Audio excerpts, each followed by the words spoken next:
2000여 년 전에 베들레헴 말구의 성육신화에서 오신 예수님께 대해서 감사하고 또 다시 오실 예수님을 기다리는 간절함, 그리고 또 예수님을 사랑하는 그런 마음이 여러분 가운데 충만하기를 소망합니다. 여러분, 우리가 대림절 세 번째 주일을 오늘 맞이했는데요, 대림절은 기념하는 그냥 그런 절기가 아니라 예수님을 맞이할 준비를 실제로 점검하는 시간입니다. 예수님께서 말씀하셨던 슬기로운 다섯 처녀처럼 등불에 기름을 준비하고 다시 오실 예수님을 기다리는 성도로 살고 있는지를 점검해야 하는 시기가 바로 이 시기죠. 그러면 여러분, 이런 질문을 아마 하게 될 겁니다. 나는 예수님을 맞이할 준비를 하고 있는가? 예수님을 맞이할 준비를 하며 산다는 것은 어떤 것인가? 이런 질문을 하게 되죠. 여러분, 그것은 성도가 이 세상을 살면서 구원받은 자로서의 정결함과 거룩함을 지키고 또 죄를 이기며 살아가는 것입니다. 오늘 본문을 쓴 바울이 성도들에게, 고린도 교회 특별히 성도들에게 그런 당부를 했습니다. 박해가 점점 심해지는 고통스러운 세상에 살고 있는 성도들, 또 문제가 많은 교회 공동체 안에 살고 있는 성도들에게 권면했습니다. 특히 이 고린도전서 15장에서 바울은 예수 그리스도의 부활의 확실성, 그리고 이 땅을 살아가고 있는 성도들, 그리고 죽은 자의 부활에 대해서 이야기하면서 다시 오실 예수님을 바라보게 합니다. 그리고 이 땅이 아닌 하나님 나라 천국을 바라보게 합니다. 또 성도를 위협하고 공격하는 사망의 권세, 이 죄와 사망의 권세를 두려워하지 말고 승리하게 하시는 하나님께 감사하고 흔들리지 말며 살라고 강조하죠. 그래서 오늘 본문을 보면, 사망아, 내가 승리한 것 같으냐? 내가 죄의 모양으로 성도를 공격하는데 승리한 것 같으냐? 이렇게 하는 것이죠. 이렇게 질문하면서 하나님은 예수 그리스도 안에서 우리에게, 성도들에게 이미 승리를 주셨다라고 선포합니다. 여러분, 우리는 예수 그리스도의 십자가로 구원받아서 새 삶을 사는 새로운 피조물입니다. 그런데 우리는 낡은 이 땅 가운데에 살고 있죠. 그래서 우리는 뗄래야 뗄 수 없는 이 세상 속의 죄의 문제에 직면하며 살 수밖에 없습니다. 구원받은 새로운 존재이지만 여전히 이 낡은 세상 속에, 악한 세상 속에 살고 있기에 죄의 유혹, 또 혹은 죄로 인한 자책, 또 죄의 습관, 또 우리 안에 있는 옛사람의 죄성이 끊임없이 우리를 공격합니다. 그래서 바울은 로마서 7장 24절에서 이렇게 탄식했습니다. 오호라, 나는 곤고한 사람이로다. 이 사망의 몸에서 누가 나를 건져내랴. 바울이 이렇게 깊이 고뇌하며 탄식했습니다. 여러분, 바울도 이런 고백을 했다면 이 세상을 살고 있는 오늘 우리에게 죄에 대한 고민이 있고 고뇌가 있고 번민이 있고 또 유혹이 있고 시험이 있는 것, 이것은 어쩌면 당연한 일입니다. 하나님은 우리가 예수 그리스도 안에서 죄에 대해서 승리하는 삶을 살기를 원하십니다. 여러분, 이 세상에서 죄를 이기고 승리하면서 살아가기를 하나님이 원하십니다. 근데 많은 성도가 죄에 눌려서 살아가고 있습니다. 그러면 어떻게 그리스도인들이 이 죄에 대해서 승리하는 삶을 살 수 있을까요? 어떻게 죄에 대해 승리하고 정결함과 거룩함을 지켜내며 주님 다시 오실 것을 기다리며 살 수 있겠습니까? 성경 요한일서 1장 9절에 이 죄를 이기는 비결이 기록되어 있습니다. 요한일서 1장 9절 말씀을 제가 읽겠습니다. 만일 우리가 우리 죄를 자백하면 그는 미쁘시고 의로우사 우리 죄를 사하시며 우리를 모든 불의에서 깨끗하게 하실 것이요. 아멘. 만일 우리가 우리 죄를 뭡니까? 자백하면, 우리 인간의 노력이나 우리 인간의 의지로 죄를 이길 수가 없습니다. 오직 하나님 앞에서 우리의 죄를 자백하는 것, 하나님 앞에서 회개하는 것만이 죄를 이길 수 있는 방법입니다. 하나님은 우리가 우리의 죄를 고백하고 회개하면 우리 죄를 사해 주시고 모든 불의에서 깨끗하게 하시겠다고 약속해 주셨습니다. 요한일서 1장 9절의 말씀이 우리에게 대한 약속입니다. 우리가 노력해서는 이 죄를 범하고 하나님을 바라보려고 하는 것도 노력하는 분들이 있습니다. 근데 노력해서 되는 것이 아닙니다. 노력해서는 인간의 노력으로 하나님께로 향할 수가 없고 인간의 노력으로 죄를 이겨낼 수가 없습니다. 오직 하나님의 은혜로 또 하나님 앞에 우리의 죄를 자백하는 회개를 통해서 우리는 죄를 이길 수 있습니다. 회개를 통해서 죄를 이기고 그래서 하나님이 우리를 새롭게 해주시는 것, 하나님의 은혜를 경험하는 그런 충만한 삶 살아갈 수 있는 줄로 믿습니다. 저와 여러분이 그런 삶을 살아가기를 소망합니다. 어떤 분이 이렇게 이제 생각하고 묻기도 합니다. 목사님, 저는 회개하는데 왜 변화가 없을까요? 왜 삶이 변하지 않을까요? 여러분도 혹시 그런 생각을 하지 않습니까? 회개하며 사는데 하나님께 기도하고 사는데 왜 변화가 없을까?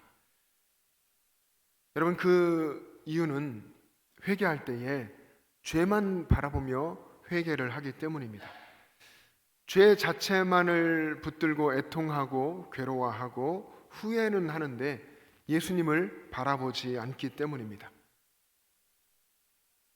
여러분, 성경이 말하는 회개라고 하는 것은 죄의 목록을 나열하는, 하나님께 이렇게 하나하나 나열하고 올려드리는 그런 행위가 아니고 살아계신 예수님 앞에서 그리고 예수님을 바라보면서 예수님과의 친밀한 관계 안에서 드리는 회개입니다.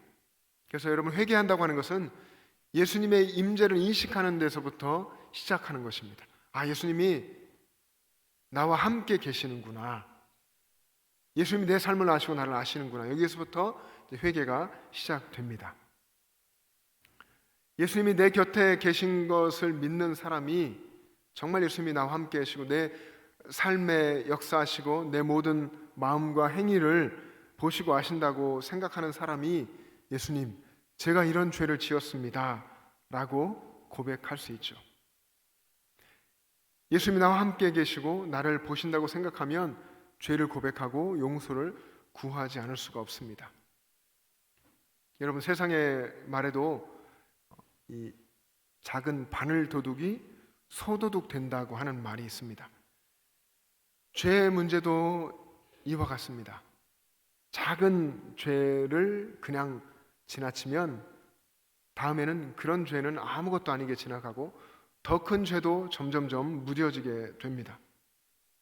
그래서 더 큰, 우리 인간의 기준이긴 하지만 더 큰 죄를 범하게 되고 계속 큰 죄에 넘어지는 이런 죄성 속에 빠져 살게 됩니다. 죄를 회개하지 않고 지나치는 상황이 반복되면 죄에 무뎌지게 됩니다. 죄에 무뎌지면 죄를 많이 짓고도 아무렇지 않게 되는 그런 삶을 살게 되죠. 여러분의 삶을 한번 돌아보면 좋겠습니다. 사회학 연구에 이런 연구가 있었습니다. 인간에게 죄책감이 반복될 수 있는데 이 죄책감이 반복되면 해결되지 않고 죄책감이 반복되면 반복될수록 인간의 뇌는 그 죄를 덜 위협적인 정보로 인식하는 그런 학습을 한다고 합니다. 죄에 대해서 처음은 우리 양심도 두근두근두근하고 이러면 될까? 너무너무 이제 두려워하는 그런 반응을 하고 그런 인식을 하게 되는데 그거에 대해서 무뎌지고 죄책감을 계속 지나쳐가고 그것이 반복되면 위협적이지 않은 덜 위협적인 정보로 뇌가 인식한다고 하는 겁니다. 그렇게 해서 무뎌지는 거죠. 죄를 계속 무시하면 죄에 대해 무뎌지는 것이 사회학적으로 또 어쩌면 이 조사를 위한 과학적으로 증명된 사실인 겁니다. 성경은 이것을 인간에게 있는 망령됨 또 마음의 완악함이라고 표현했습니다. 성도가 저와 여러분 그리스도인들이 신앙생활을 하면 할수록 또 해가 지나고 또 하나님 앞에 나오는 횟수가 많아지고 오래도록 교회를 다니게 된다면 점점점 예수님을 닮아가고 그의 삶에 사랑이 묻어나게 되고 또 그의 인품과 모든 것은 예수님 닮은 따뜻한 온기가 느껴져야 할 겁니다. 그런데 오히려 신앙생활은 하는데 처음에 받았던 그런 은혜와 감격을 잃어버리고 신앙생활은 메말라지고 또 차가워지는 것, 그런 것을 보게 되기도 합니다. 십자가의 감격과 은혜, 이런 것을 잃어버리는 것이죠. 여러분, 그렇게 되는 이유가 무엇일까요? 여러분, 이것은 우리 삶에 계속해서 고민으로 붙들고 우리를 신앙 안에 있도록 견지해야 될 질문입니다. 왜 십자가 은혜와 감격을 잃어버리게 되는 걸까요? 시간이 흘러서 많은 시간이 지났으니까 그렇게 되는 걸까요? 꼭 그렇지는 않습니다. 우리 삶에서 우리가 늘 만나게 되는, 또 우리가 범하게 되는 이런 죄에 대해서 회개하지 않고 살아가기 때문입니다. 다시 말하면 예수님을 바라보며 회개의 행위들은 하는 것 같아도 예수님을 바라보면서 살지 않기 때문에 그렇습니다. 여러분, 우리가 매일매일 우리 사람의 행동이 우리를 새롭게 하려고 하죠. 그래서 매일 옷도 갈아입고 어제 입은 옷 오늘 안 입으려고, 몇 번 입으면 새로운 걸 입으려고 하고, 그리고 아침이 되면 세수를 하고 씻고 손도 깨끗이 씻고 그렇게 살아갑니다. 근데 우리가 하는 말과 행동으로 인해서 지은 죄, 또 마음으로 잘못한 그런 죄에 대해서는 회개하지 않고 그냥 넘어가는 일이 얼마나 많은지 모릅니다. 그런데 이런 일이 반복되면 말씀드린 대로 이것에 대해서, 죄에 대해서 무감각해지고 무뎌진다고 하는 것이죠. 그러다 보면 예배를 드려도 은혜가 없고 성경을 읽어도 거기에 말씀에 감동과 은혜가 없고 기도를 해도 뜨거워지지 않는 그런 신앙생활을 하게 됩니다. 여러분, 회개라고 하는 것은 우리가 회개하며 살아야 되는데, 이 회개라는 것은 죄만 바라보는 시간이 아니라 예수님을 바라보는 시간, 예수님을 더 선명하게 바라보는 시간이어야 합니다. 우리가 죄를 고백하고 회개할 때 예수님과의 그래서 관계가 회복됩니다. 암 투병을 하시다가 돌아가신 어느 장로님의 이야기인데요. 이 장로님이 신앙생활을 하시는데 경건한 신앙인이라기보다는 정치, 교회 정치나 이런 것에 더 열심히셨던 분이셨습니다. 그런데 그분의 자녀들, 이 장로님의 자녀들은 참 신실했고 또 그 중에 한 자녀는 목사님의 사모였습니다. 목회를 도우며 목사님 곁에서 또 사모로서 목회를 하다 보니까 평소 아버지를 잘 모시지 못했고, 아버지가 이제 암에 걸리셨으니까 병실을 찾아가서 아버지를 간호하게 됐습니다. 어느 날 새벽 시간에 기도하는데 아버지가 회개해야 한다는 마음을 하나님이 이 사모님의 마음에 강하게 주셨습니다. 근데 아버지에게 찾아가서 아버지 회개하셔야 됩니다 라고 말하려니까 딸이 차마 그럴 수가 없는 거죠. 정말 쉽지 않은 일이었습니다. 하지만 하나님께서 계속해서 분명하게 그 마음속에 그런 말을 해야 된다는 마음을 주셨기 때문에 아버지와 단둘이 있는 시간을 기다렸다가 아버지에게 이렇게 말씀을 드렸습니다. 아버지, 하나님께서 아버지가 회개하기를 원하셔요. 이 말을 들은 이 아버지 장로님은 얼마나 노발대발 하시는지 역정을 내고 화를 내셔서 딸이 있을 수가 없었습니다. 그래서 쫓겨났습니다. 평생 열심히 하나님을 섬겼는데 회개하라니, 얼마나 내가 교회를 섬기고 그랬는데 회개하라니, 그러면서 딸의 그 말과 행동이 너무나 언짢게 느껴졌던 거죠. 근데 이 사모님과 자녀들은 아버지를 이대로 하나님 앞에 가게 할 수는 없다라고 생각하면서 눈물로 자녀들이 다 한마음으로 기도하기 시작했습니다. 한 사흘쯤 지났을 때에 이 장로님이 자녀들을 다 불러 모았다고 합니다. 그리고 이제 자녀들이 다 모였겠죠. 병실에 자녀들이 다 모인 그 자리에서 장로님은 무릎을 꿇을 수 있도록 도와달라고 했습니다. 암이 온몸에 퍼져서 통증이 너무 심해서 무릎을 다리를 만지지도 못하게 하셨던 장로님이신데 무릎 꿇도록 도와달라 하면서 무릎을 꿇고 그리고 하나님 앞에 기도합니다. 하나님, 제가 이러이런 죄를 하나님께 범했습니다 라고 눈물로 통곡하며 장로님이 회개하기 시작했습니다. 그리고 거기 있는 아내와 또 자녀들에게도 내가 이런 잘못을 했다라고 용서를 구했습니다. 그리고 또 누워있다가 기도하며 회개할 일이 생각나면 또 장로님은 무릎 꿇게 달라고 하고 그렇게 해서 계속해서 회개하며 그렇게 눈물로 몇 날을 지내셨습니다. 그러다가 어느 저녁에 아무 고통 없이 하나님의 부르심을 받고 소천하셨습니다. 하나님의 부르심을 이렇게 받으셨는데 하나님께서 원하시던 우리에게도 그런 걸 원하신다 생각합니다. 그 장로님만이겠습니까? 우리에게도 그런데 하나님이 그렇게 원하시던 그 회개를 하나님의 부르심을 받기 전에 다 정말 하나님 앞에 쏟으시고 올려드리시고 하나님의 그 용서와 또 구원의 은총과 은혜를 다시 회복하고 하나님 앞으로 가신 겁니다. 여러분, 왜 그리스도인들이 예수 믿는 우리가 죄를 범하고도 회개하지 않을까요? 또 다시 말하면 왜 회개하면서도 또 죄를 범하는 것일까요? 분명히 이런 모습은 다시 오신 예수님을 기다리는 모습이 아닐 텐데 왜 우리는 그렇게 살아갈까요? 우리가 예수님께서 정말로 내 삶에 계시고 내 안에 계신다고 하는 것을 정말로 믿지 않고 또 예수님을 바라보는 정말 예수님이 내 삶에 계시고 내가 예수님을 바라보는 그런 친밀한 교제가 없기 때문입니다. 예수님을 바라보지 않으니까 어떤 면에서는 회개할 대상도 없는 것이죠.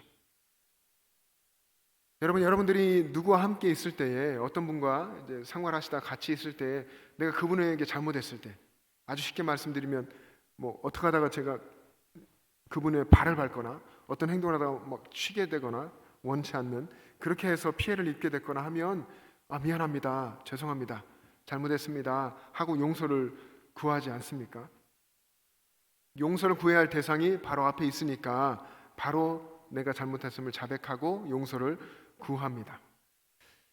여러분, 신앙생활도 마찬가지로 나를 사랑하시고 나를 위해서 십자가에 못 박히시고 나를 위해서 모든 것을 내어주시고 죽으셨다가 다시 사신 예수님이 내 안에 계시고 나와 함께 하신다는 것이 믿어지는 사람이 그것이 믿어진다면 그는 함께 계신 예수님께 내 죄를 자백하면서 용서를 구하게 될 것입니다.